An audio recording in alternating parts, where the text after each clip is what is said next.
So I had a request from one of my Patreon supporters, one of my awesome Patreon supporters. This would be Britt, asking about doing some background examples of how I do backgrounds on artwork. And one of the things that that I use for my backgrounds, let me just show you a sample. This is a print. This is a print that I did. A couple of prints of clone troopers, and she was just asking about this background. And so what I thought I would do is just kind of walk through how I do certain backgrounds. So first thing I do, I always start with the lighter colors first. And when I'm doing, since I've got a large piece, I'm going to use the large stuff, so wide markers so that you guys can actually see. And when I do backgrounds on larger artwork, I like to use what you can find online is Copic Wide Markers. And I start with light and I will build up.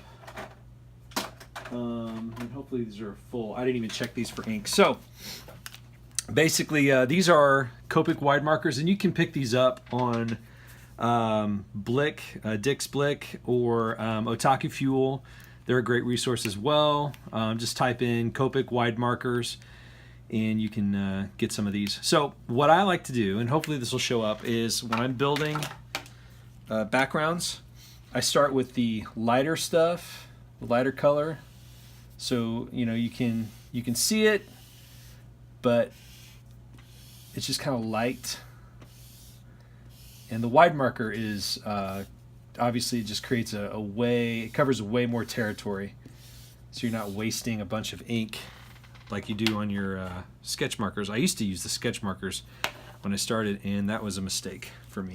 So because I would always end up spending more money on new markers. Okay, so now the other thing I do, that was C1.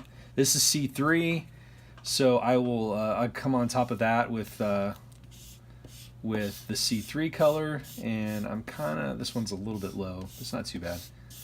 Just kind of do this, and if you see the sample of, I'll show you again. You just kind of have to figure out what the pattern that you want, whatever the pattern is as well. If you can see this, it's kind of not, I mean, it's not really, it's just kind of like, I just threw in some background, and like here's one where I took some of the thinner tip of the wide marker and just added some stuff there. So just gives us some definition, nothing fancy really. So there's that's C3 on top of C1, and then you can move up to C5. And when I'm doing this, I kind of just do this thing, and I might add some of the darker on top of the these neutral zones or whatever to make it, I don't know, it could be smoke or it could be, you know, something like that.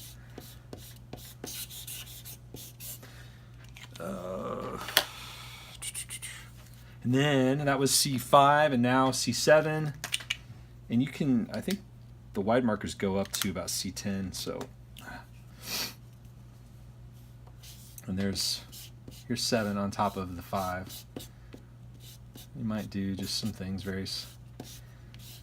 things like that. So the wide markers are phenomenal for background stuff. Now, if you want to get fancy, so that's one of the things I do is I build up on with the C1, and then I might come back through with some of the light stuff, the C3, and just kind of fill in some of these gaps here, and just kind of go on top of that, darker colors. Now, one of the other things I like to do with this stuff is I will do like space type backgrounds, and I'll do a video for that at another time. But this is really all I do. It's not really fancy, but it's, you know, the principle that you have to keep in mind is sometimes what the mistake that, I don't know, it's not necessarily a mistake because art is subjective. It's whatever you like and whatever is appealing to your eyes. So whatever appeals to your eye, go for it. But one of the things that I really didn't like was when I started out doing this stuff was, you know, you do these lines, right? The line stuff would kind of really bother me, like that. So you have to keep your marker filled. This one's actually running out. But so I would just come through. If you see the lines and they're bothering your eye, just come in with the darker stuff. You just kind of go like this, and they'll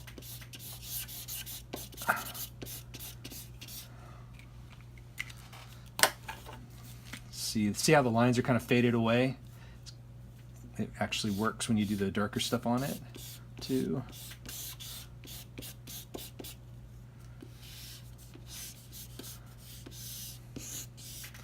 But you can also add in, what's this one? Yeah, so here I've got black too. So you could do black if you wanted.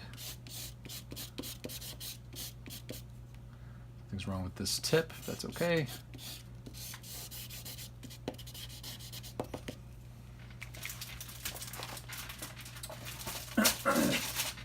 Anyway, that's kind of how I do those backgrounds.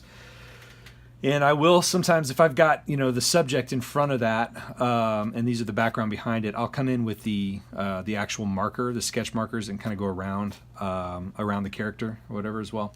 And then one of the things too that I like to do, if you do the space thing, which I do frequently, some of my stuff, I will use these. What are these? The Uniball Signo white.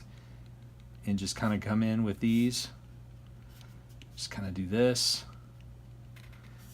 for a space look. I know I said I would do another video, and I will. I'll do another video as well. But you know, just put some stars randomly on there. That's always a cool effect, especially if you're doing Star Wars-y type stuff or whatever.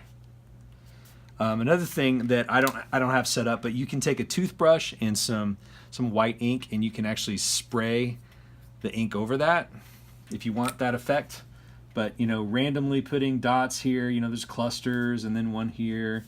You might do one that kind of has this kind of a deal.